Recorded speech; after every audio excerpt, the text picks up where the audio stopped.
சங்கர் வழக்கு தீர்ப்பு வந்த நேரத்தில் எவிடன்ஸ் கதிர் அவர்களோடு இணைந்து பத்திரிகையாளர்களை சந்தித்தேன். தீர்ப்பு பற்றி கேட்கும் வேளையில் இனி உங்கள் திட்டம் என்ன என்றார்கள்.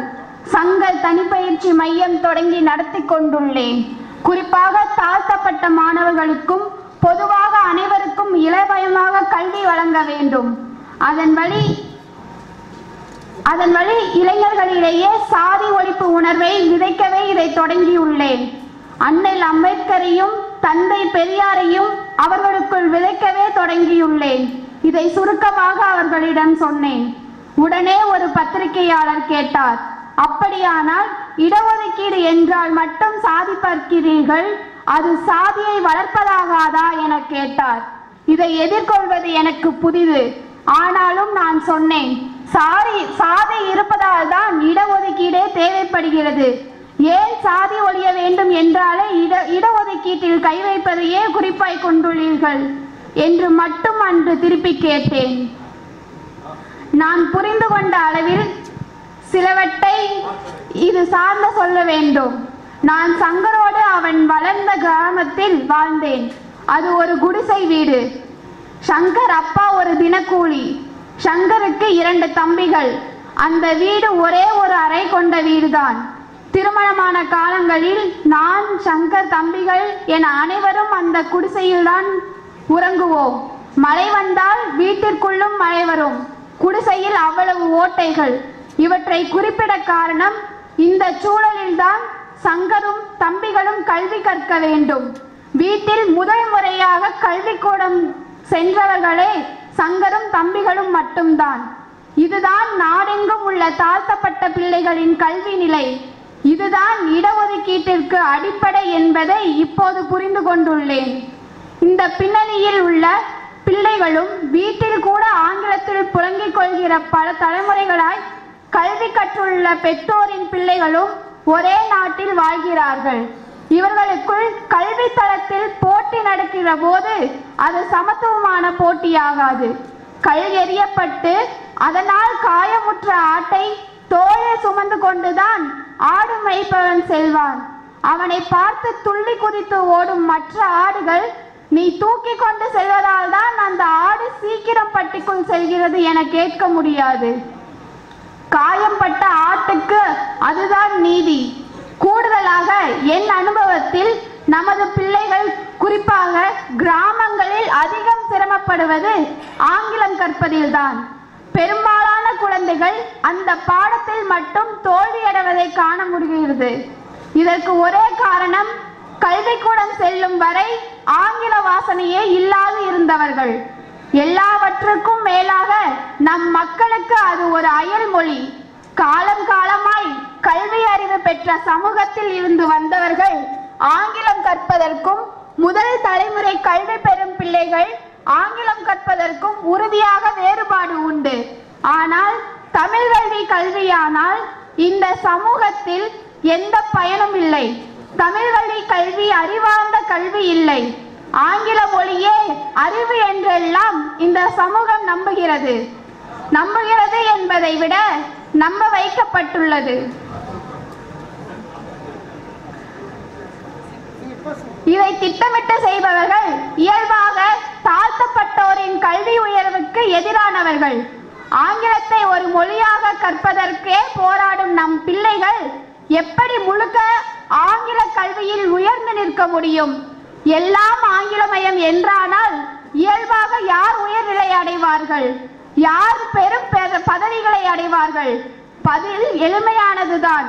அப்படியானால் நம்மவர்களுக்கு ஆங்கிலம் வராது என்று நான் சொல்வதாக ஒரு பொருள் வந்து விடுகிறது. இல்லை, வரும். அவர்களை காட்டிலும் நம்மால் ஆங்கிலத்தில் புலமை பெற முடியும்.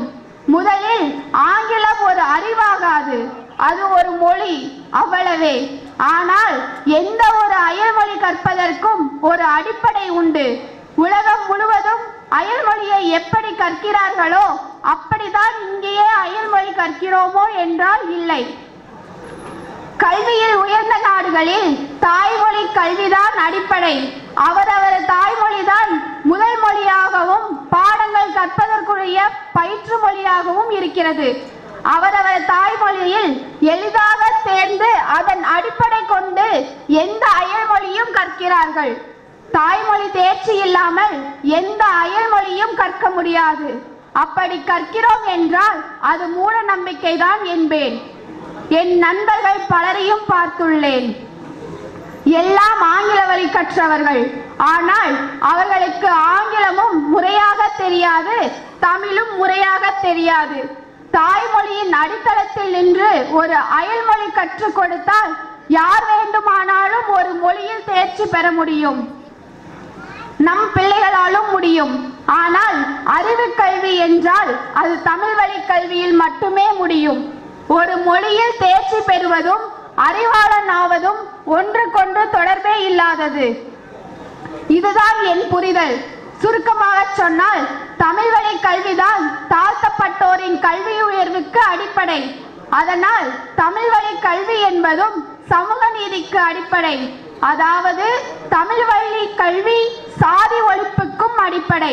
இதனால் தான் தமிழ் அவாளுக்கு நீச பாசை. அதனால்தான் தமிழ் தாய் வாழ்த்துக்கு மட்டும் அவாள் எழுந்து நிற்க மறுக்கிறார்கள். நம்மை பொறுத்தவரை சமஸ்கிருதம் நீச பாசை எனலாம். ஆனால் அது நீங்கள் மதிக்கும் மொழி என்றால் அதை நாங்கள் குறை சொல்ல மாட்டோம். எங்களுக்கு சமஸ்கிருதம் வேண்டியதில்லை. அது எங்கள் வாழ்வுக்கோ வளர்ச்சிக்கோ எந்த பயனையும் தந்ததில்லை, தரப்போவதும் இல்லை. சமஸ்கிருதம் மட்டுமல்ல, எந்த அயல் மொழியும் எம்மை அவளுக்கு கீழேயே வைப்பதற்குத்தான் என்பதை நாம் அறிவோம்.